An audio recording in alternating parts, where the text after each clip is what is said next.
शेतकरी बंधूंनो, ऊस तोडणी झाल्यानंतर शेतातील पाचट जमिनीवर समप्रमाणात पांगून घेतल्यानंतर ट्रॅक्टरच्या साहाय्याने पाचटाची कुट्टी आपल्याला करता येते आणि त्याचबरोबर खोडवा छाटणीसुद्धा या यंत्राच्या साहाय्याने होते.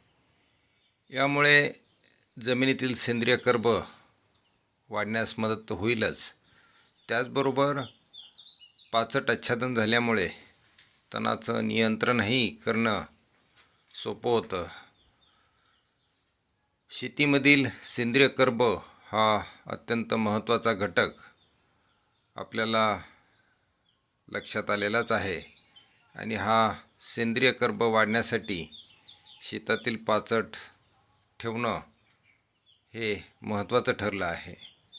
ऊस खोडवा व्यवस्थापनात या बाबींची दक्षता आपण घेतल्यास जमिनीचीही क्षमता वाढेल, जलधारण क्षमता टिकून राहील, तणाचंही व्यवस्थापन होईल आणि त्याचबरोबर आपल्या शेतीच्या उत्पादन खर्चात यामुळे निश्चितच बचत झाल्याशिवाय राहणार नाही.